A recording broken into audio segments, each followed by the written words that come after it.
ఓం శ్రీకృష్ణ పరబ్రహ్మణే నమః. ఈరోజు క్లాస్లో భగవద్గీత 2వ అధ్యాయం సాంఖ్య యోగంలో 49, 50 శ్లోకాలు, ఆ శ్లోకాల అర్థాన్ని అంతరార్థాన్ని వివరంగా చెబుతాను.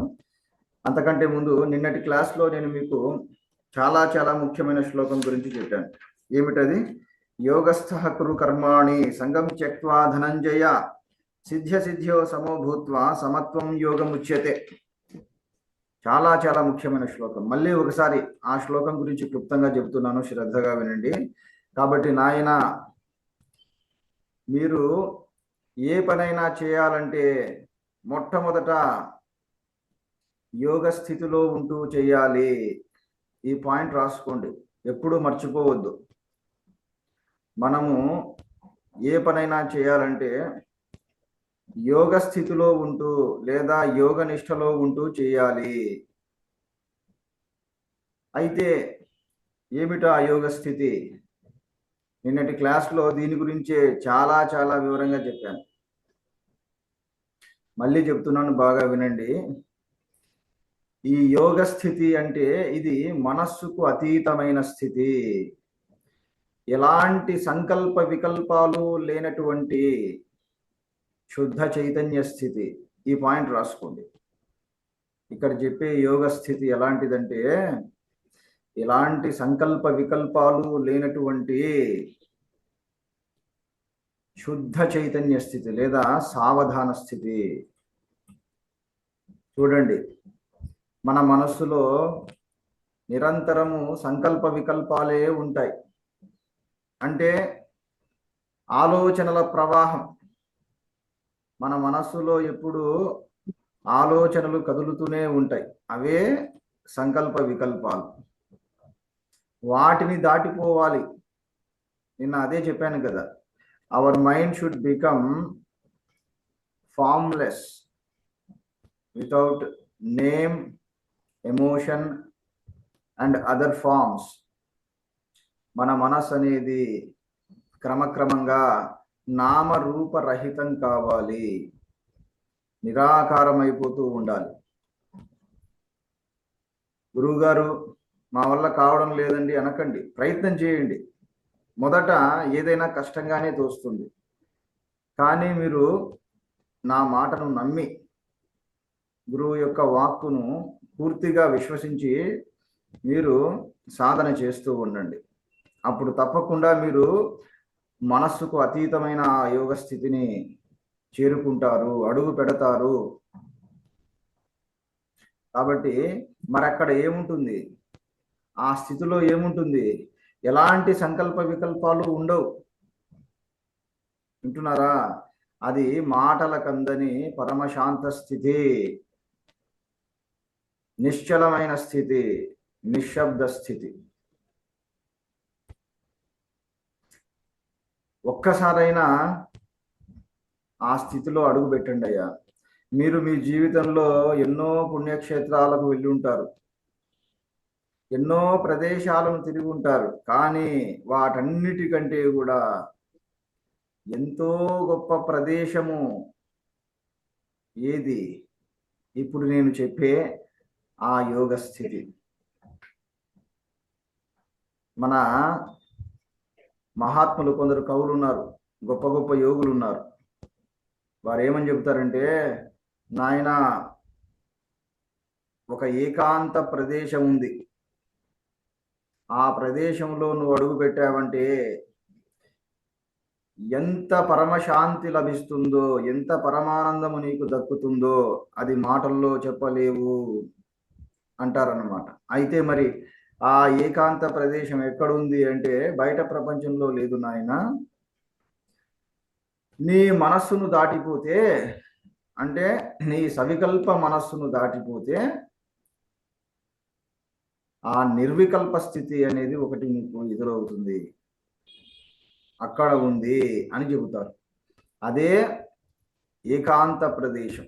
గుర్తుపెట్టుకోండి, భగవద్గీతలో కూడా వస్తుంది ప్రస్తావన. సాధకులు ఎటువంటి నిష్టలో ఉండాలి అని చెప్పే క్రమంలో మొట్టమొదట అభయం సత్వ సంశుద్ధి జ్ఞానయోగ వ్యవస్థితి అని చెప్పే క్రమంలో ఏమని చెప్తాడు భగవంతుడు?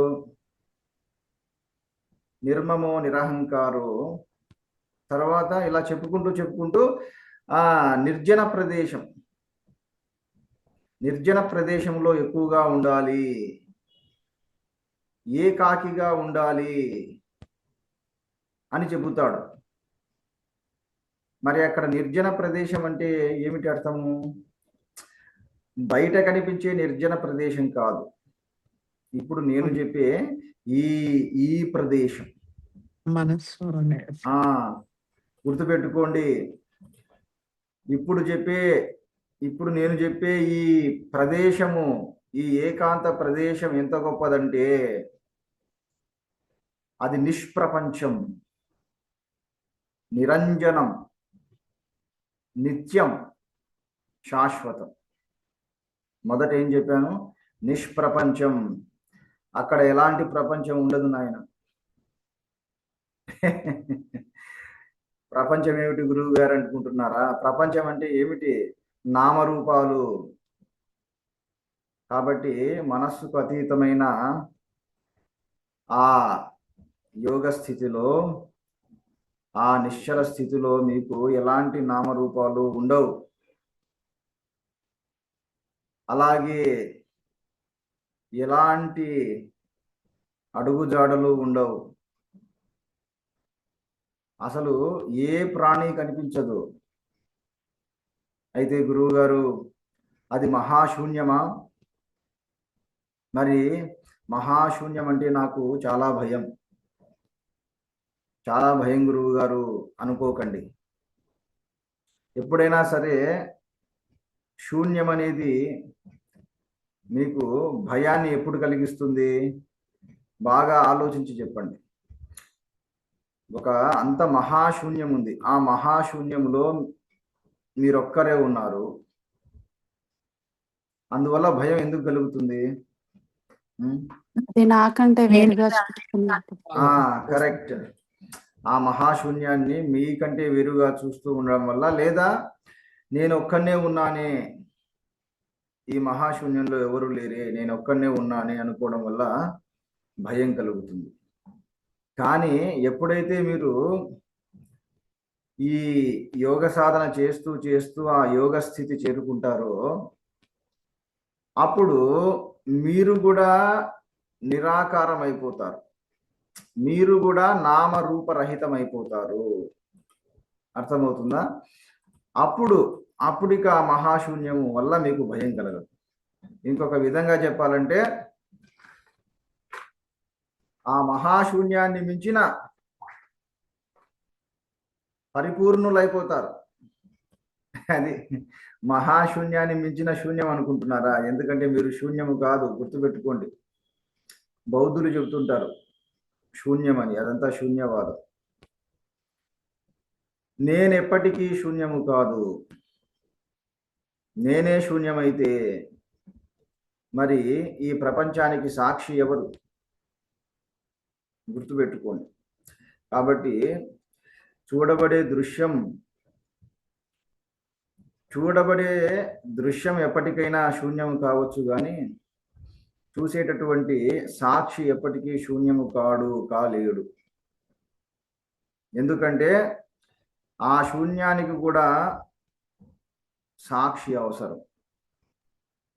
ఇది శూన్యము అని ఎప్పుడు చెప్పగలరు మీరు? చెప్పండి. శూన్యానికి సాక్షిగా ఉన్నప్పుడు. గుర్తుపెట్టుకోండి, శూన్యానికి లేదా ఖాళీకి మీరు సాక్షిగా ఉన్నప్పుడే ఇది శూన్యము లేదా ఖాళీ అని చెప్పగలరు. మీరు కూడా ఖాళీ అయితే మీకు అర్థమయ్యేలా చెప్పాలంటే, ఒక పెద్ద హాల్ ఉంది, ఆ హాల్లో ఎవ్వరూ లేరు, అంతా ఖాళీ, ఏ ఒక్కరూ లేరు, అంతా ఖాళీ. ఇంతలో ఒక ఫోన్ వచ్చింది. ఆ హాల్లో ఒక ఫోన్ ఉందన్నమాట. ఆ ఫోన్ మోగుతూ ఉంది. అడిగారు ఫోన్లో, ఏమండి హాల్లో ఎవరైనా ఉన్నారా అని అడుగుతున్నారు. ఆ ఫోన్లో ఎవరు? ఏమని సమాధానం వచ్చింది? హాల్లో ఎవరు లేరు, హాల్ అంతా ఖాళీ అని సమాధానం వచ్చింది. చెప్పండి, దీన్ని బట్టి ఏం తెలిసింది? హాలు అంతా ఖాళీగానే ఉందా? లేదు, మనం ఉన్నాం దాంట్లో. చెప్పండి, హాల్ అంతా ఖాళీగా ఉందా లేదా? ఎందుకంటే లేదు గురువు గారు. అది కరెక్ట్, హాల్ అంతా ఖాళీగా లేదు. ఎందుకంటే ఖాళీగా ఉంది అని చెప్పేవాడు ఉన్నాడు, వాడొక్కడున్నాడు. చూడండి, హాల్ అంతా ఖాళీగా కనిపిస్తూ ఉన్నా అది ఖాళీగా లేనట్లే. ఎందుకు? ఆ ఖాళీని సాక్షిగా గుర్తించేవాడు ఒకడున్నాడు. అది ఇదే పాయింట్ ఇంకా అప్లై చేసుకోండి. మీరు దేనికి అప్లై చేసుకోవాలి? మొత్తము ఈ ప్రపంచం, ఇంత పెద్ద ప్రపంచం ఉంది అని చెప్పాలన్నా, లేదు అని చెప్పాలన్నా, ఇంకో విధంగా చెప్పాలంటే ఫలానా సమయంలో ఈ ప్రపంచము పుట్టింది అని చెప్పాలన్నా, మహాప్రళయంలో ఈ ప్రపంచమంతా నశించిపోతూ ఉంది అని చెప్పాలన్నా, సాక్షి చైతన్యం అనేది ఒకటి తప్పక ఉండి తీరాలి. అది మరి ఎప్పుడు ఉండాలి?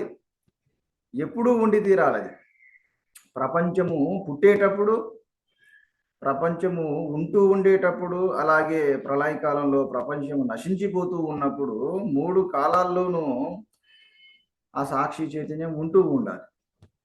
అంతేకాదు, ఆ 3 కాలాలకు అతీతంగా కూడా ఉండాలి. అది ఇప్పుడు చెప్పే ఆ సాక్షి చైతన్యం ఏదైతే ఉందో అదే మన స్వరూపం, అదే మన అసలైన రూపం. చూడండి అయ్యా, ఇప్పుడు అర్థమైందా మన అసలైన రూపం ఎంత గొప్పదో? కాబట్టి భగవద్గీత సాంఖ్యయోగంలో శ్రీకృష్ణుడు చెప్పింది అది. నా జాయతే మ్రియతే వా కదాచిత్. నాయన, మన ఈ అసలైన రూపం ఉందే, అది ఒకప్పుడు పుట్టేది కాదు, ఇంకొకప్పుడు నశించిపోయేది కాదు అని చెప్పాడే, అది ఇదే. అంటే మొత్తం సర్వాన్ని సాక్షిగా చూచేటటువంటి మహా చైతన్యం. చివరికి అన్నీ నశించిపోయినా తాను మాత్రము నశించిపోకుండా ఆ మహాశూన్యాన్ని కూడా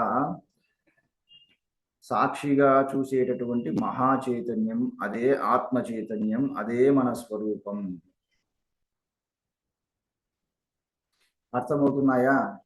నేను చెప్పే ఈ వాక్యాలు అర్థమవుతున్నాయా లేవా? చెప్పండి. అర్థమవుతున్నాయి గురు. కాబట్టి మీరు ఫీల్ అవుతూ ఉండండి. మీరు బాగా భావన చేస్తూ వింటే తప్పకుండా మీరు ఇక్కడే ఆ స్థితిలో, మీ స్వరూప స్థితిలో, ఆ యోగ స్థితిలో తప్పక ఉండిపోతారు. కాబట్టి చూడండి, ఆ స్థితిలో ఉంటూ, అటువంటి యోగ స్థితిలో ఉంటూ మనము పనులు చేయాలి. అప్పుడు ఏమవుతుంది? అప్పుడు మన మనస్సులో ఆటోమేటిక్గా రాగం అనేది ఉండదు. అంటే ఫలితం మీద కోరిక అనేది ఉండదు. అలాగే బయట విషయాల పట్ల కోరిక అనేది ఉండదు. అలాగే మన మనస్సులో ద్వేషం అనేది కూడా ఉండదు. కాబట్టి మన మనస్సు రాగద్వేషాలు లేకుండా సమస్థితిలో ఉండగలదు. అప్పుడు మన మనస్సుకు ఎంతటి బలం వస్తుందంటే దేన్నైనా స్వీకరించగలదు. జయాన్ని స్వీకరించగలదు, అపజయాన్ని అంతే సమానంగా స్వీకరించగలదు. సక్సెస్ను స్వీకరించగలదు, ఫెయిల్యూర్ని స్వీకరించగలదు. సక్సెస్ వచ్చిందని ఎగిరి గంతేయదు, ఫెయిల్యూర్ వచ్చిందని కృంగిపోతూ డిప్రెషన్లోకి వెళ్ళిపోదు. ఎప్పుడూ ఆ సమస్థితిలో, ప్రశాంతమైన స్థితిలో అలా ఉంటూ ఉంటుంది. దీన్నే సమతుల్యత అంటారు. లేదా బ్యాలెన్స్డ్ మైండ్ అంటారు. ఇటువంటి బ్యాలెన్స్డ్ మైండ్ కలిగి ఉండడమే అతి గొప్ప యోగం. కాబట్టి ఎప్పటికైనా మనము మన జీవితంలో దేన్ని సాధించాలి అంటే సమబుద్ధిని గుర్తుపెట్టుకోండి. అంటే రాగద్వేషాలు లేనటువంటి నిశ్చలంగా ఉండేటటువంటి సమబుద్ధిని మనము ఎప్పటికైనా సాధన చేస్తూ సిద్ధింపజేసుకోవాలి. అటువంటి సమబుద్ధిని మనము సాధన చేస్తూ సిద్ధింపజేసుకోవాలి. ఏమిటా సాధన? ఇది శ్రవణము, మననము, నిధిధ్యాసనము. ప్రతిరోజు ఇలా సత్సంగాన్ని వింటూ ఉండడము, ఆ తర్వాత నేను చెప్పిన మాటలు మననం చేసుకుంటూ ఉండడము, తర్వాత నిధిధ్యాసన ఆ స్థితిలో ఉంటూ ఉండడం. అది అలా చేస్తే తప్పకుండా మీకు ఆ సమబుద్ధి అనేది సిద్ధిస్తుంది. అది అప్పుడే మన ఈ మానవ జన్మ ధన్యం. సరే, ఇప్పుడు తర్వాత శ్లోకాలు చెప్తాను, శ్రద్ధగా వినండి.